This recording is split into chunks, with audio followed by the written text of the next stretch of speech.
If you making moves, you know it's love with me. Yeah, thought that I would change. See, that negativity is not the way. Seen you niggas try to go and run my place, but it'll never ever lead you to my place. Yeah, thought that I would change. Got some money, but I always stay the same. But I never fuck with y'all, you niggas lame.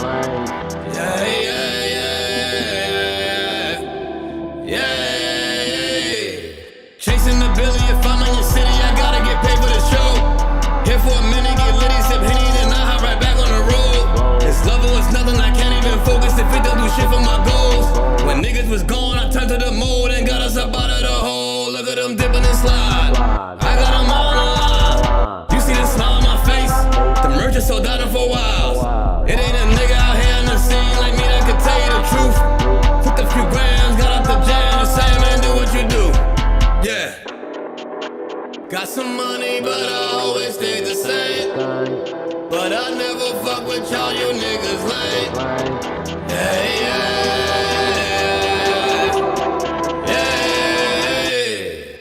Hey Black Child, what's up? I'm just calling to let you know that I'm happy and I'm proud of what you're doing.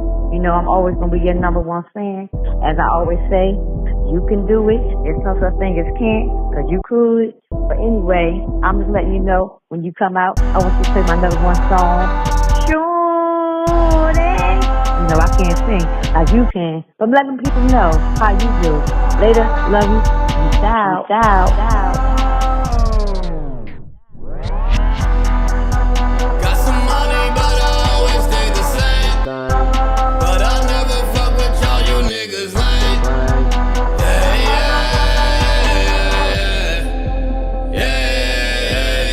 I would change.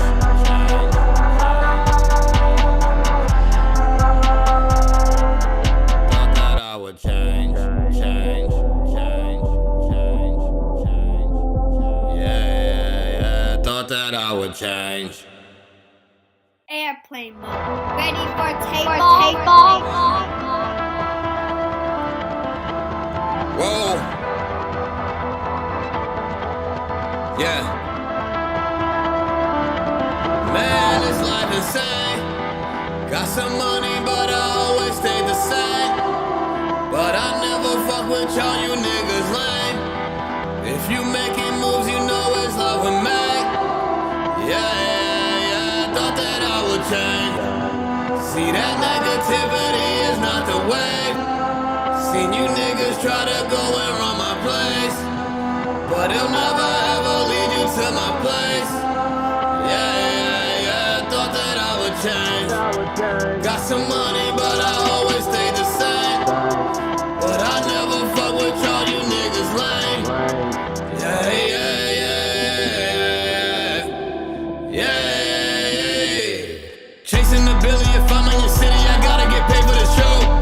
Here for a minute, get litty, sip Henny, then I hop right back on the road. 3, 2. We're good. There it is. And now, boom, there you go. Boom. All right, did it. Figured it out. I'm smart. All right, welcome, everybody. Appreciate you for being here. We got a little bit of fun lined up for you. We're in the middle of a literature review for our research project with shape mating, and I have no idea how to do a stream of me reading papers that may or may not be related to the work we're doing. Fortunately, I found a bunch of ones that seem to be, but we'll update you on that process next week. So want to have a little bit of fun here. Cliff actually has been watching, unfortunately, Matt Dillahunty debate Ahmed Eshrah from Finding Truth. So yeah, Cliff, just tell us your thoughts, man, and why we're here and what you initially were thinking watching that. So the why we're here is because normally I would whatever. I mean, it's like I'm interested in watching these debates. I want to hear what the rhetoric is. I want to hear how people try to phrase some apologetic, but in particular, this Ahmed guy said at one point, ask anyone who studies information theory and they're going to agree with me. And that to me was a bridge too far, because I study information theory and I do not agree with him. So I commented in chat. This is from like a week ago. I think they had this debate maybe 2 weeks ago. So I just was watching it this morning, and I commented in chat, and I said, I said, look, I study evolution and I study information theory, and you have this completely wrong. And so he responded, and said, you're welcome to chat if you want to. And I said, well, here's some background about me. And he said, okay, when do you want to talk? And so now I'm like, well, do I want to engage in this? The issue was that Ahmed's concept of how evolution works and his concept of what information is are completely misinformed. Right. And I can speak to what, in particular, I've been hearing a lot of. One of the reasons it might be worth doing this is because I hear a lot of people talk about a sort of metaphysical aspect of information, and as some of you may know my position on metaphysics. Metaphysics is garbage, trash. Thank you.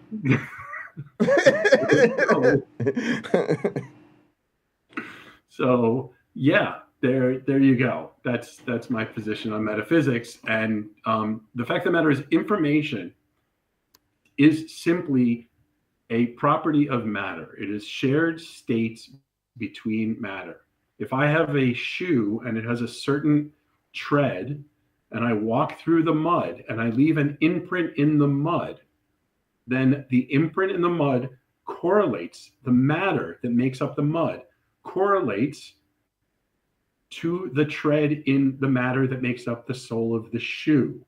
It's an inverse representation, but it's a perfect inverse representation, which means that the state of the base of the shoe matches the state of the mud, which also means that if I know the state of the mud, I can predict the state of the bottom of the shoe, i.e. if I can see this impression in the mud, I can know what the shape of the bottom of the shoe is. And we have been putting people in prison for centuries based on, or whatever, just based on that right there. Exactly. Exactly. Perfect. Right. You're like, oh, he was wearing that boot. Right. Whatever. Right? So, the inside of that glove did not match that hand. You know what glove I'm talking about. So, exactly. It's that's what information is. Essentially, that's what it is. And he just doesn't know what it is. This notion. So he opens the debate and he talks about how beavers know how to build a dam, and you're just like, man, evolution can do this, And Matt even brings up the notion of like a baby suckling. He says, well, so can that be an evolved trait? And the guy's like, no. So Matt goes even farther and he goes to breathing. And he goes, well, was breathing an evolved trait? No, obviously that's a trait. So it's like, okay, well, where are you going to draw the line? At what point are you going to say a behavior has to be, transferred as knowledge? And at what point are you going to say, no, it can be instinctual? And the fact of the matter is, if you actually research beavers making dams, one of the really cool studies that people have done is that you take a speaker that's playing the sound of running water. And the beavers will gather stones and dirt, and they'll pile it up around the speaker. Right? They'll build a dam around a speaker. They'll build a dam around the speaker because this is what they do. What they do is they hear the sound of running water, and that causes them to gather stuff and put it around the noise. That's how they make their dams, more water. Oh, right? They're not watertight. They let water through them. But if they hear running water, then they patch that up. Oh, they because even showed that that's what essentially the dam is, right? It's them yeah, doing their yeah. best to prevent the water from coming through. And so if they Well, hear and this, they're not even, the thing is, it's not, don't even think about it like that. It's not even that they're trying to do anything. They hear running water, they pile up stuff around it. got you. It's and the reason that you can say this is because they did a study where they put running water that wasn't making noise. They had a source of running water, and then they had a speaker on a piece of dry ground, and the beaver built up around the speaker, not around the running water. That's crazy. Right? That's so crazy. It's like, so you know exactly where the cue is. You know it's an auditory yeah, cue exactly. that And it's a cue. It's just a sensory bias, right? It's like, oh, I hear noise, I pile stuff up. It's like those chickens that roll the eggs back in their nest. Even if you take the egg away, they continue to do the motion of rolling the egg back. They just assume it's there, which makes perfect sense if you realize that they can't see it, and because of their beaks not having, their beaks are hard. They don't have sensors in their beak, so they can't feel it. Right. And so they just have to trust that it's still there. So if you can pull the egg out without them seeing it, they just go ahead and act like, and if they don't see the egg come out on the sides, well, where else could it be? That's crazy. And that, that's how this works. That's how evolution builds structure. And so, the thing is, I told them, look, here's a list of papers in my research, what I use evolution to effectively evolve computer programs. And what we see time and time again is the evolution of structure from randomness using only natural selection. Now, my concern about having a debate with him or having a discussion with him is that he's going to try to move this to human evolution. He's going to try to move this to other things where I'm going to have to make conjecture. And I don't want to have to do that because he can take, I'm going to have to say, I don't know. And he said, well, if you don't know, then how do you know? Right. Do you think he's an honest interlocutor? Do you think he's... I think most religious people are honest. They're just completely misguided. I'm trying to think if I've seen him somewhere else. I'm wondering if maybe I saw him on Bread of Life channel once. I wonder if I know she had to sit down with somebody... And I'm thinking he looks familiar. Maybe it's from that conversation where they were trying to talk about do Christians and Muslims worship the same God? Yeah, Finding Truth. I hate those names. I hate channels with names like that. They're a worst. But yeah, I wish I could figure out where exactly he talks about evolution and information in this stream. Maybe we'll play through it at some point and try to fast forward. Go ahead. I mean, the thing is that as soon as you start talking about the fact that beavers build dams, you're talking about evolution.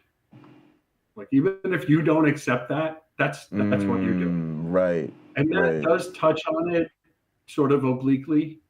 The thing is that Cliff, he did a whole stream with Bread of Life called Problems with Evolution.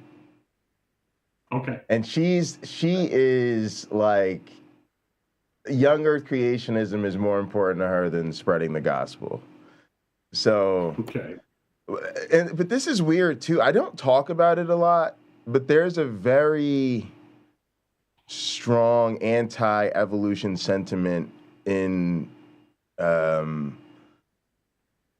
lot of Islam, as I see it. Like, I'm not as familiar with it, but I see it, and I see it a lot academically, right? I see like they try to publish a lot of this taking down Darwin type stuff, and it's really weird. Go ahead, Cliff. Yeah, I think one of the things to keep in mind is I think that there is quite a bit of I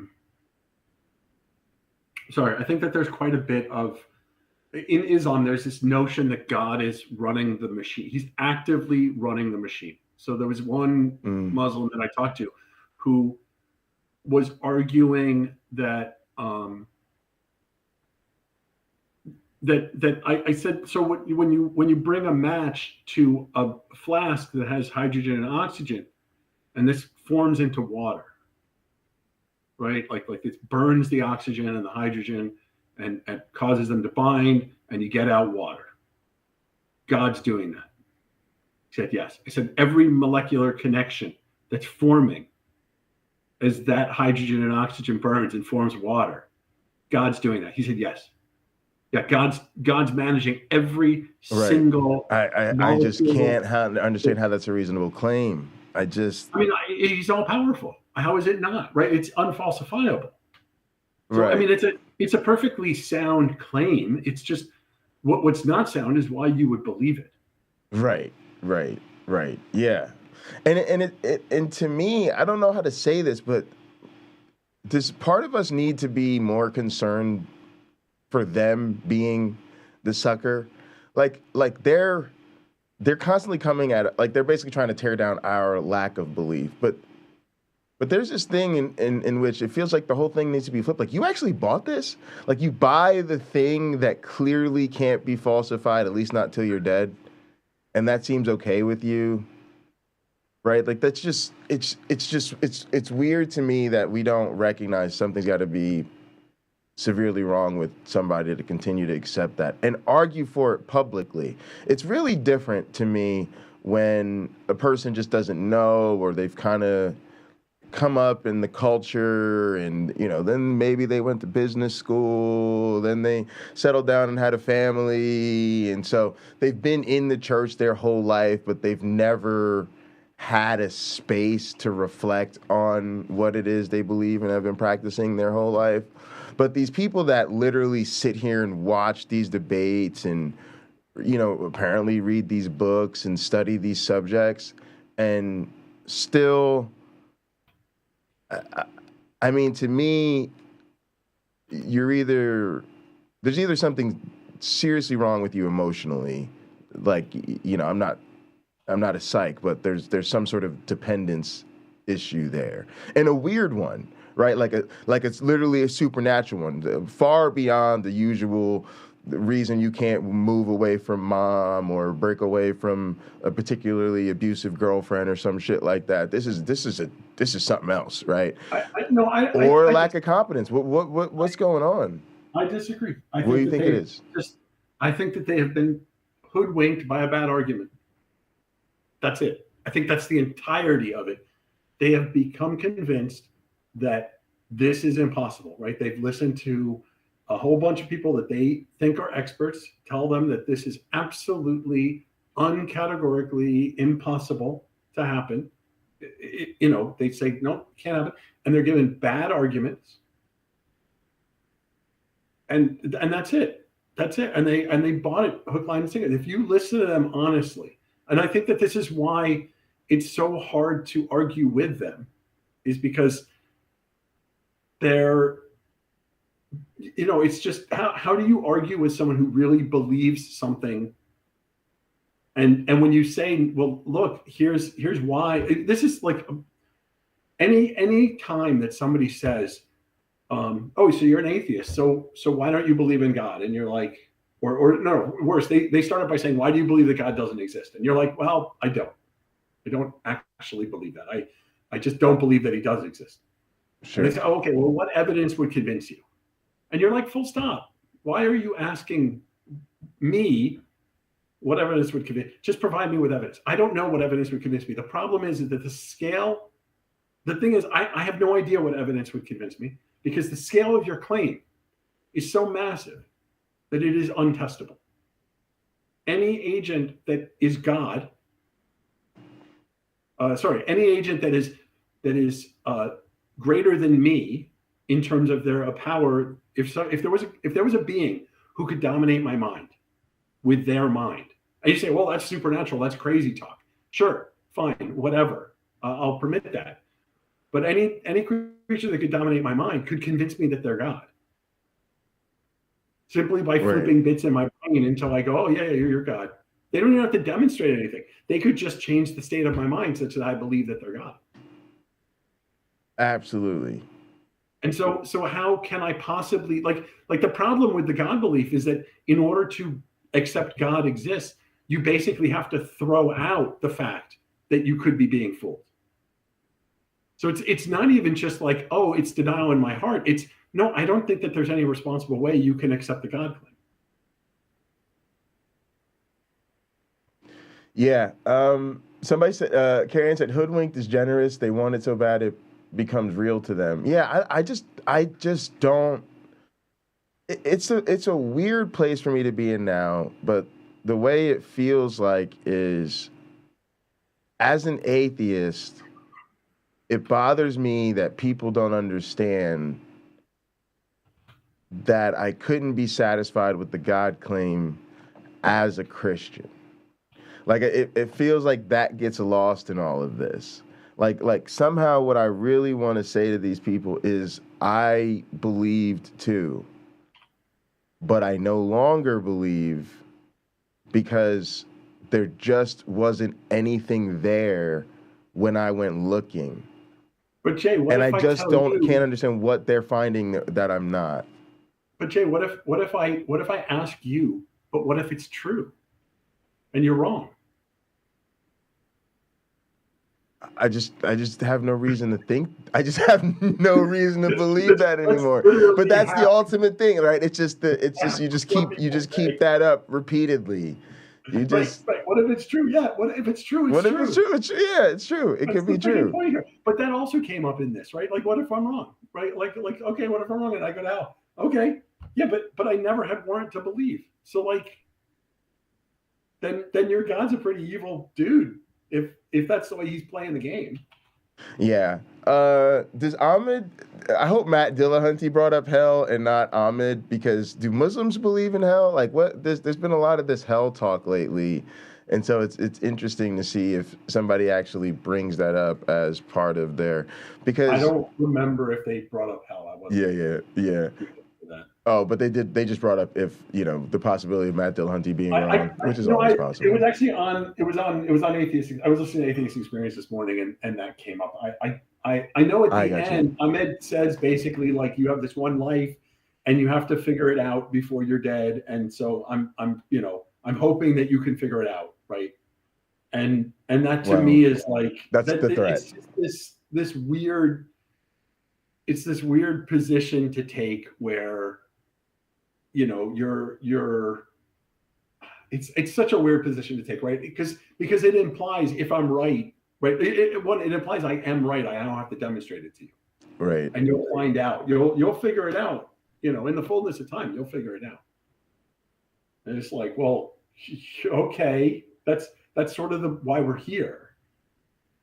Yes, I see it as and there's two things there. One, I now always feel it's kind of a veiled threat. It's kind of got that my daddy's gonna get you whether you like it or not type deal. And then I also think that they seem to be playing it from this position of comfort. Come on, atheists, all I'm asking you to do is believe. And they're not. They're not. I mean, there's a lot of that you're just lying. You're lying to me. You're lying to yourself. Yeah. But you know what's weird? I sometimes want to say the same thing to them, like because I hear like Rebecca. I'll hear these young Earth creationists, or she argued against the Big Bang and shit like that. And there was literally a part of me that wants to be like, you're wrong, right? You we evolved, right? The Big Bang's the best model we got, right? Look, a best model, yes. No, do I know that we evolved? No, I don't know that. I don't know that. But I'm convinced. I'm convinced of it. So do we more. But yes, you should be convinced of that. That's probably a much better thing to say. I can demonstrate that evolution will work. I can demonstrate that evolution can create complexity. I can demonstrate that evolution can build structure from chaos. From purely chaotic processes, you can get structure. Well, okay, not purely chaotic, right? Selection is not a. But now that you put it that way, Cliff, isn't that the thing, though? Sorting and otherwise purely chaotic processes. Sure. But I do need sorting. Sorry. Oh no, you're good. I'm just gonna say I didn't mean to cut you off. I was just gonna say okay, now that you put it that way, that's the problem for me. Don't they at least know our case is convincing? It's like they know our case is convincing and theirs is not, but they've got to do the I don't know, Pascal's Wager or some sort of weird thing. But it's just all that they have to do is be convinced that that ours doesn't work and not understand what God of the gaps is and why that's a fallacious argument. If you have those two things, if you're convinced that the arguments we're making are impossible, and you're convinced that God of the gaps is not a completely fallacious position to argue from, then evolution, God done it. I mean, life, God done it. And you think they'll take in response? And you think they genuinely will falsify fossils, the geological record, DNA, all of that? Like, they just argue it in different ways. I mean, listen to Ken Hovind. It happened in one day. The lighter stuff settled at the bottom. At the top, the heavier stuff settled at the bottom. Dinosaurs were really heavy, I guess. I don't know. I mean, it's garbage. It doesn't work. Right. Mike Hunt, the "we have proof for evolution" statement, that's a dangerous position to take. That's a strong positive claim. We have strong evidence. We have proof that evolution can generate complexity because I can do it in the lab. And we have proof that evolution can get us to things like citrate consumption in E. coli because we've demonstrated that in the lab. We have evidence that evolution got us from abiogenesis to current biology, but we don't have proof of that because you need a time machine. We could be wrong. All of our evidence could be wrong. Right. Now, this is a problem because I think it's fine to say we can prove evolution because you're just using prove in the common vernacular sense of almost like beyond a reasonable doubt, right? Literally in a court of law, we'll say you have to prove your case beyond a reasonable doubt. And that's kind of an oxymoron in that one sentence, right? Prove beyond a reasonable doubt. Because if you were to use prove in the technical sense, beyond a reasonable doubt would not equal proof, right? Well, and that's what I'm saying. So prove beyond a reasonable doubt is a qualifier on proof. They're not asking you to prove that this guy murdered the guy. They're saying prove beyond a reasonable doubt. Yes. Which is not much. And that's why I try to avoid using the word prove. I try to avoid using the word truth because I don't think that those are things we can demonstrate. I agree that we can look at DNA in various species and we can see when it appears that they diverge. But again, if God wanted to, he could have planted that information in the DNA. He could have. I'm part of your problem because I'm straight up like evolution is true and we can prove it. The problem I have with that is that puts a burden of proof on us. And now we have to argue a point that we don't want to argue. 100%. What we want to argue is that our position is rational, it's reasonable and defendable, and their position is not. But if we take on a burden of proof, now we're putting ourselves on equal footing. They're saying, well, you can't prove absolutely your position. Right. And we can't prove. One of the reasons that theists love to take the position of, if you are an evolved cognitive agent, then how do you know you can trust your mind? Is because they're trying to sow doubt. Right. About our ability to attain perfect truth. But we don't care about perfect truth. We just care about relative truth. We care about that truth which I can use to make future predictions. Absolutely. And I'm successfully making future predictions. 100%. It's just so difficult to be that careful with language, especially in everyday conversation. Especially in conversations with when you're not dealing with the technical, you may not be dealing with the technical interlocutor and certainly not dealing with the technical audience, right? This is one of those science communication problems at its core, right? The scientist that wants to be the most scientifically accurate almost undermines the strength of their claim based on how a non-technical audience hears such qualified language. Well, and that's one of the problems too, right? Is you use this qualified language so that you're technically correct, and then people take that as a sign of weakness. They say, "Oh, you're not willing to stand behind your claims." Right. No, I am. I'm willing to stand 100% behind my claims because I qualified them to ensure that they're accurate. Right.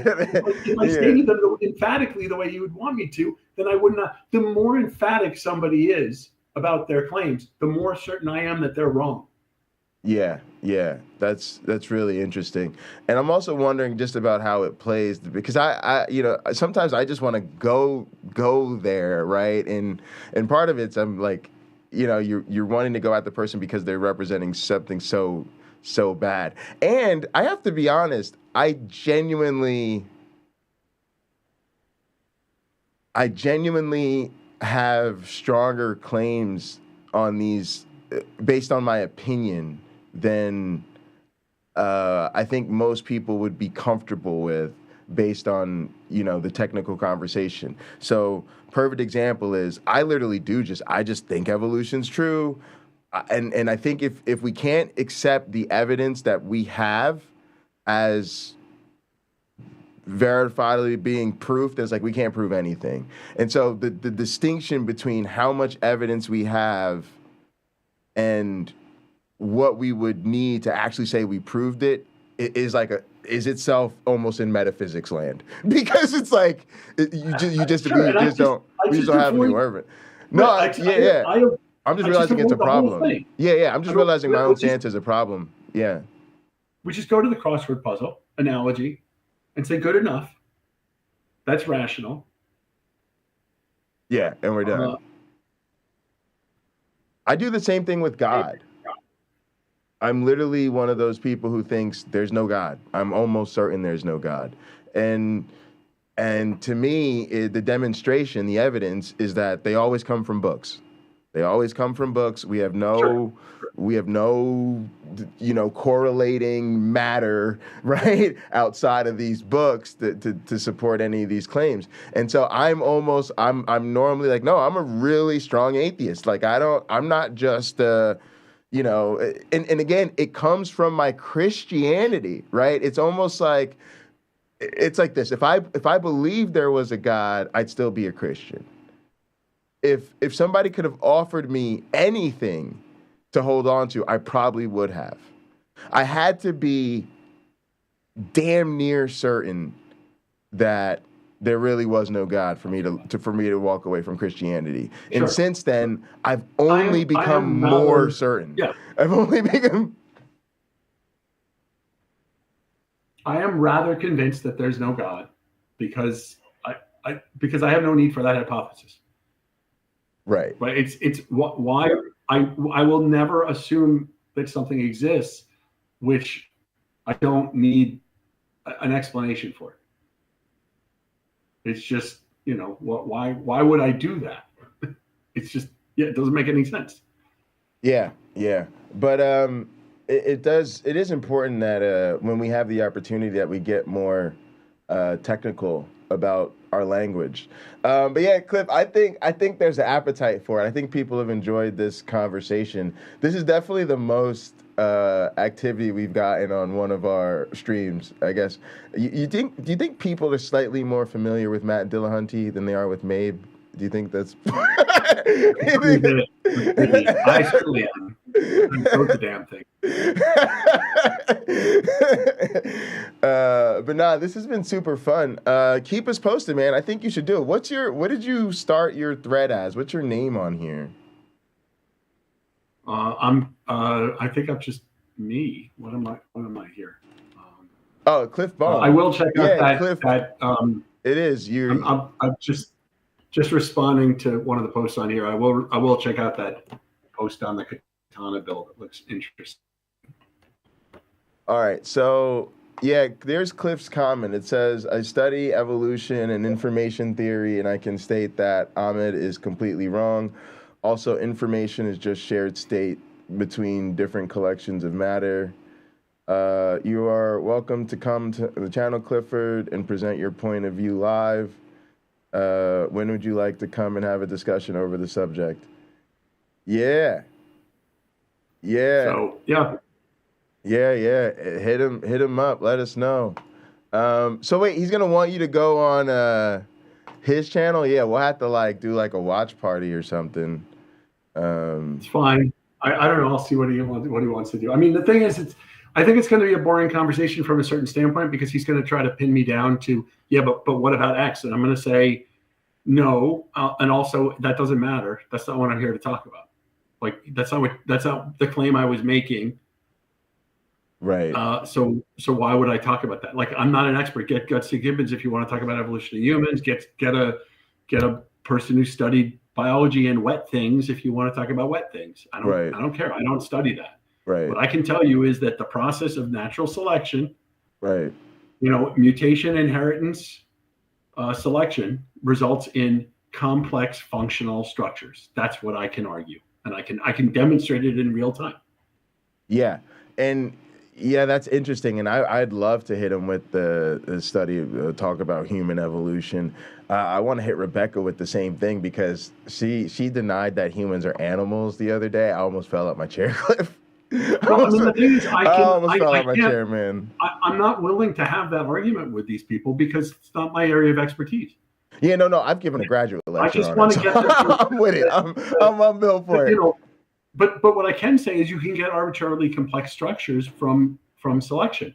And the thing that whenever someone says there are two points that could come up, and I mean this is where I would go with Antangelo if I ever had a conversation with him. He says, well, these things are too complex, and you say something like how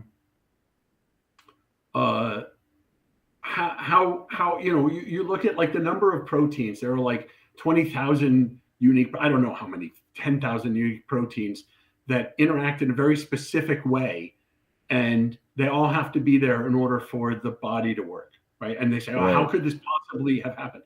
And the question that I want an answer to is, could I replace one of those proteins with a different protein? So could I replace a gene in my genome such that it produces a different protein with slightly different orientation that behaves in an identical way?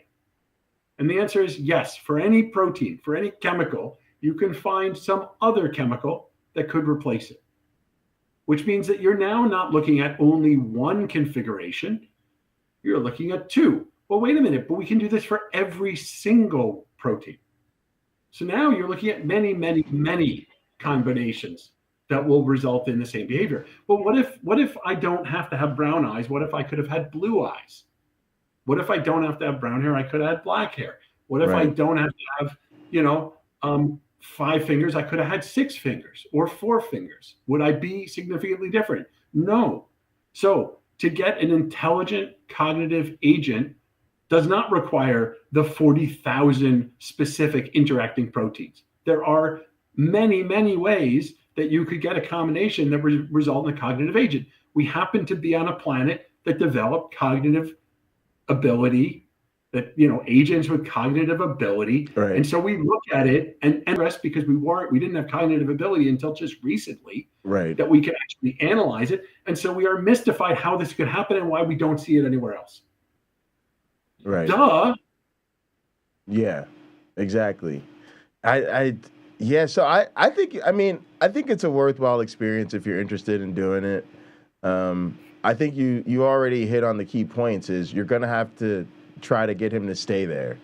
You're gonna have to try to get to stay within. I can just let him go on about it and say, look, I disagree with you, but I'm not particularly interested in arguing why, because that's not my expertise. Right. You should get someone who's an expert about that. And of course, when you talk to the expert about that, don't have them tell you about basic evolutionary theory. Don't have them tell you about abiogenesis. Don't have them tell you about cosmology. The whole point of the scientific endeavor is that we specialize. Now this is a really key point of distinction, and I really do believe he is a Muslim version, but he's still on that same standing for truth, creationist tip. And part of what they like to criticize is the specialization of scientists. And I've heard Donnie go on this rant about it. Basically what he'll say is, well, anytime you ask any scientist about anything other than their field, they'll say, that's not my field, that's not my field, that's not my field, that's not my field, that's not my field, which is what they're supposed to say. And then he'll say, it's like, what he's basically trying to say is that we rely on all these interconnected pieces, but we're not willing to stand accountable for any of the pieces that are outside of our wheelhouse. And then he basically compliments them by saying they think they need to know a little bit about everything. So So it's really weird, right? So they just fundamentally miss how all of this works, and then actually use that against us. Like, no, you're not going to be a specialist in everything. I can make arguments about other topics. It's just it is as sound for me to make those arguments as it would be the person I'm arguing with. Right. I mean, that's kind of the problem, is like. But that's what I'm saying. Like, that's what they want to do. They want to draw you outside of your area of expertise so that you look weak, and then basically use that to say, like, you don't know what you're talking about within your area of expertise. Although that's not what happens. It's not. But the problem is that if I follow them, then all we're doing is squabbling over, stuff that I don't know. Right? Like that therein lies the rub. It's like, fine, now we're both arguing from a point of not knowing things. And so, like, and that's what I want to avoid, right? Because then his arguments, if somebody wants to talk to me about Thomas Aquinas, and they are not an expert in Thomas Aquinas, and I am not an expert in Thomas Aquinas, then who cares? Neither one of us knows. We both have our opinions. Right. Like, who cares? Exactly. And so the point is that this guy is an expert in nothing except perhaps, maybe he's an expert in the maybe he's an expert in his book. Right. Yes. But that's it. That's all he's got, right? So he can speak with authority about what his book says. That's another point that we should find a way to bring out more in these conversations, is the lack of expertise and the lack of willingness to gain expertise. I mean, these are the people who are the do your own research people, except they don't. I guess all of them have been anonymous. I mean, they're all been raised, very good. I just realized I have you got another meeting. Yeah, you got something. I was like, you just popped into something. It's all good, man. Cliff, we'll check in on Monday again, and have a good weekend, man. Okay. All right. Give me one second. Let me just mute my. Oh, should we just do Wednesday again, since you're still not at A Life yet? Yeah, we can. One second. Yeah. So. Sorry about that. No worries. Were you hearing all that? It's all right. It wasn't loud. Oh, did I just silent? I can hear you. Can you hear me? Did I just mute myself here? No, I can hear you. We can still hear you. Can you still hear me? Yeah. Can you hear me? You can't hear me. I don't know what you did. You can't hear me. Oh, that's so weird. If you mute on Zoom, it doesn't mute the Zoom audio. It mutes your computer's audio. Oh, interesting. That's annoying. I tried to mute that Zoom. I didn't know if you could hear it. Yeah, but it's all right. It's no big deal. Okay. But yeah, what do you want to do next week? We could just do Wednesday. Okay. I mean, do the review. It's kind of on you, because I don't want to do any more work until we have a sound, hypothesis. Yeah, I think we're good. We just need to get that bug fixed. And I've been reading papers. But again, I want a sound hypothesis, because I think the correct thing to do may be to just rebuild the whole system from scratch with the right hypothesis. All right, so do you want to get to? So it's up to you. Monday so you're saying just Wednesday? Just Wednesday is fine. Let's just. I mean, I have a lot going on. I'm trying to write papers, so. Okay, no worries. All right, we'll chat on Wednesday. I'll see you then. I'm thinking like you though. I'm thinking the stuff I've been looking into is basically. The evolution of mating types. We just have to get isogamous what populations. we have to get is sort of like we need a solid hypothesis question, and we need like a couple of paragraphs. Like, actually, what I'd like you to do is synthesize a couple of paragraphs that are like, this is sort of the question. This is why we're asking the question. It's sort of like the intro to the paper, right? Yeah, like, yeah, this is the question. This is why this is the review that we've done that makes us think that this is a worthwhile question, and this is how we're going to go about studying it, and this is the expected result. Yeah. That's the weird part is our system's not really like what's out there, but it is theoretically relevant to what's out there. So I'm synthesizing like across kind of across fields. But don't worry about that. If we need to change the system, we change the system. Right. Yeah, that makes I sense. would rather change the system than try to fit a round peg into a square hole. For sure. Or the other way around, square peg, round hole. That's it. All right, man. I'll see you next week. Have a good weekend. And wait, follow up with that guy and then let us know what you guys. All right, we'll do. What you guys decide. All right, later on, man. Bye. All right, bye. All right, gang. That was fun. We're in Gather. I need to meet with Rodrigo at 3:30. So I'm gonna work a little bit on our grant until that time. So come join us at the Bundy Ranch. I'm gonna head back over to the main office, and I'll be there. Also, I believe Lena and I are gonna have a conversation later on about Lena's notes from church. Case. Lena started attending a church or visiting a church that sprang up recently in the neighborhood, and so Lena's been taking diligent notes about what's been said, and I think that's the type of material that it would be really great to talk about in our members only space. There's a reason why this world's going to hell. Yeah, exactly. Come find out all about how these Christians are literally the reason this world's going to hell. But yeah, it's a members only thing. So look, y'all gonna have to get with it. Let me go ahead and drop the link. The link is in the description. But a reminder, we're looking for 15 people. We're hoping 15 of our regulars. I'm gonna start reaching out to people. We want to increase our gather capacity from 10 to 15. So please become a member. I started putting up members only content yesterday. Lena and I are going to put up another members only show. So please join us because it's safe. It's unfiltered. Super, super fun. I'm really excited about it. Otherwise, we will catch up with you later on YouTube.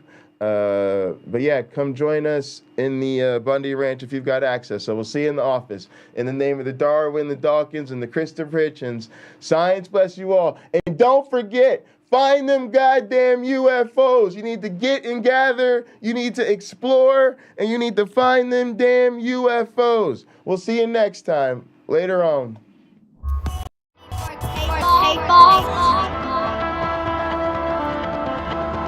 Whoa. Yeah. Man, this life insane. Got some money, but I always stay the same. But I never fuck with y'all, you niggas lame. If you making moves, you know it's love with me. Yeah, thought that I would change. See, that negativity is not the way. Seen you niggas try to go and run my place, but it'll never ever lead you to my place. Yeah, thought that I would change. Got some money, but I always stay the same. But I never fuck with y'all, you niggas lame. Yeah. Chasing the billy, if I'm in your city, I gotta get paid for the show. Here for a minute, get litty, sip Henny, then I hop right back on the road. This level is nothing, I can't even focus if it don't do shit for my goals. When niggas was gone, I turned to the mold and got us up out of the hole. Look at them dipping and slide. I got them all on the line. You see the smile on my face? The merch is sold out for a while. It ain't a nigga out here in the scene like me that could tell you the truth. Took a few grams, got out the jam, the same man, do what you do. Yeah. Got some money, but